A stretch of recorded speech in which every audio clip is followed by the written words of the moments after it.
persiapan malam ini. Menjadi sekretaris Amar, selalu ada di dekatnya, selalu melihat wajahnya adalah hal yang tidak pernah Mita bayangkan sebelumnya. Mereka sedekat ini, sangat dekat. Tapi sayangnya, Mita saat ini seorang istri. Meski dia sangat menyukai Amar, dia tidak mau melakukan hal yang tidak pantas. Dia tahu kodratnya. Kenapa melihatku seperti itu? Tanya Mita saat Amar terus memandanginya. Aku senang saja, kamu juga pasti senang. Jawab Amar dengan percaya dirinya. Dia melihat rona merah di wajah Mita. Susah sekali dia berbohong kalau dia tidak bahagia dengan apa yang Amar katakan saat ini. Hanya saja tetap dia tidak akan menanggapi gombalan maut Amar. Laki-laki itu mudah dipancing oleh godaan wanita. Kalau Mita bergerak, jelas Amar akan tergoda, tetapi Mita tidak seperti itu.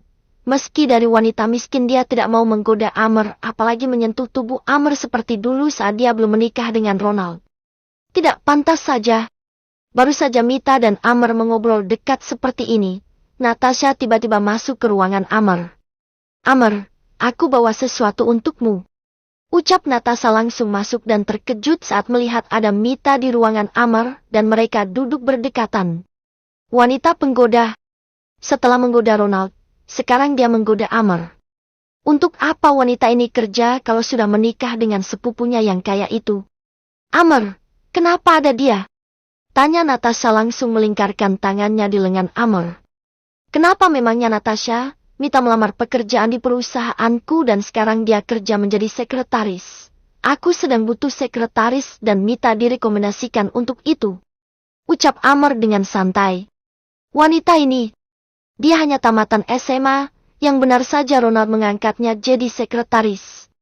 Sudah jelas Mita tidak ada bakat untuk itu. Kenapa tidak bilang padaku?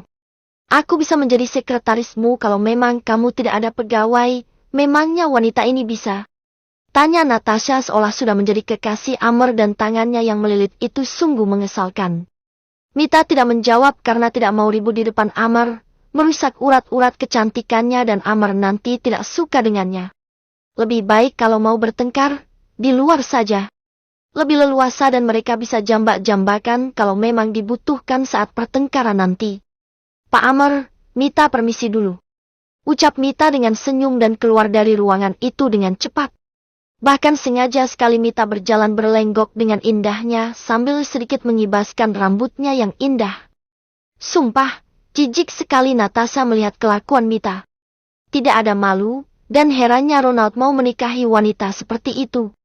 Kalau tidak terkena pelet, pasti sudah masuk hutan rimbanya. Padahal punya Mita tidak selebat itu kalau mau diumpamakan seperti hutan rimba. Baru keluar ruangan dan duduk di dekatnya. Reta sudah ada di meja Mita. Tidak tahu apa yang mau Reta ceritakan. Reta juga direkomendasikan menjadi sekretaris direktur pemasaran. Mita! Teriak Reta sambil memeluk Mita dengan erat dan menggoyangkan dadanya di lengan Mita. Kenapa? Tanya Mita heran dan duduk di kursinya sambil menghidupkan komputernya. Dia mulai melihat email masuk dan seluruh laporan yang dikirim padanya. Mita juga mendengarkan Reta yang sepertinya bahagia. Kamu tahu apa yang aku lakukan? Tanya Reta sambil bertepuk dengan wajahnya yang begitu menggoda. Tidak tahu, aku bukan dukun bisa menebak apa yang kamu pikiran. Ucap Mita dengan tawa kecilnya. Ayo tebak.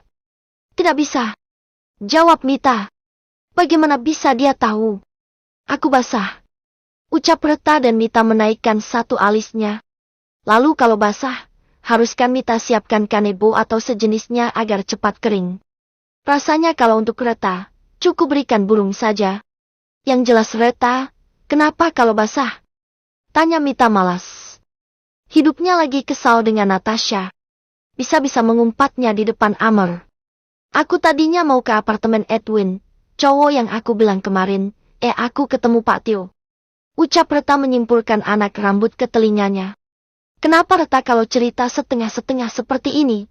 Mita sedang banyak pekerjaan dan wanita ini banyak sekali drama ceritanya. Tadinya, aku tidak ada niat menggoda Pak Tio. Dia dulu yang mulai, dia ajak aku masuk apartemennya dan, aku mau, terjadilah. Terjadilah apa? Tanya Mita ingin tahu. Oh Tuhan, Sara Mita bodohnya. kalau lelaki dan wanita di dalam kamar yang sama, sudah pasti mereka melakukan hubungan. Aku basah. Hanya ada Pak Tio. Dia melihatku dan aku melihatnya. Bibirnya mendekat dan, sudahlah, ternyata Pak Tio hebat sekali di ranjang, umanja.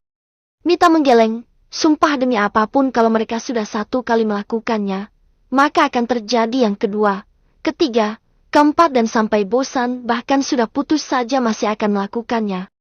Pak Tio itu bos kamu, kan? Dia bukannya sudah ada tunangan? Aku dengar seperti itu dari karyawan lainnya. Benar tidak? Tanya Mita dan Reta malu-malu. Iya, benar. Mita, Pak Tio mengajakku tidur di apartemennya malam ini dan sumpah aku tidak bisa menolak. Sepertinya hubungan kami akan panas. Ucap Reta dengan gilanya. Reta, Pak Tio tidak mungkin serius denganmu. Dia sudah ada kekasih. Berhentilah menggoda lelaki yang sudah ada wanitanya. Lelaki di dunia ini banyak sekali. Kamu cantik dan pasti banyak lelaki yang suka.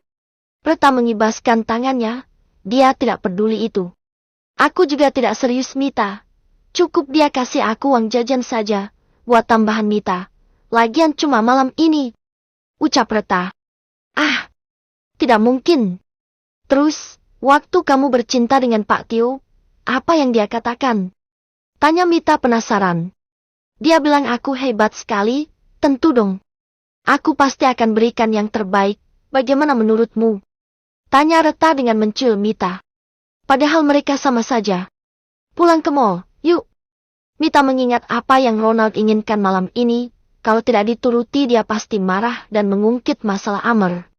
Mau beli apa? Tanya Reta dan Mita berbisik. Kekasihmu ingin melihatmu seksi malam ini? Tanya Reta dengan tawanya. Dia memang seperti itu, aku tidak bisa menolak. Ucap Mita dan tidak lama Amer lewat dengan Natasha. Tidak mau mereka mau pergi kemana tetapi cara Natasha menggenggam tangan Amer begitu membuat Mita cemburu. Wajahnya berubah menjadi cemberut dan kesal. Pak Amer itu tampan sekali, ya, Mita. Sumpah aku mau sekali kalau diajaknya bercinta di kantor. Terus wanita di sampingnya itu katanya kekasih Pak Amer? Bukan. Mita menjawab dengan cepat dan kesal. Natasha itu bukan kekasih Amer. Dasar tidak tahu malu saja datang ke ruangan Amer. Biasa saja bibirnya. Ucap Reta mencubit pelan bibir seksi Mita. Mita tersenyum dan tertawa setelahnya. Ketahuan dia cemburu dengan Natasha. Bagaimana di kantor dengan Pak Amer? Tanya Reta yang ingin tahu hidup Mita. Baik, Pak Amer lelaki yang lembut dan juga perhatian. Aku suka lelaki seperti itu tetapi aku sudah ada kekasih.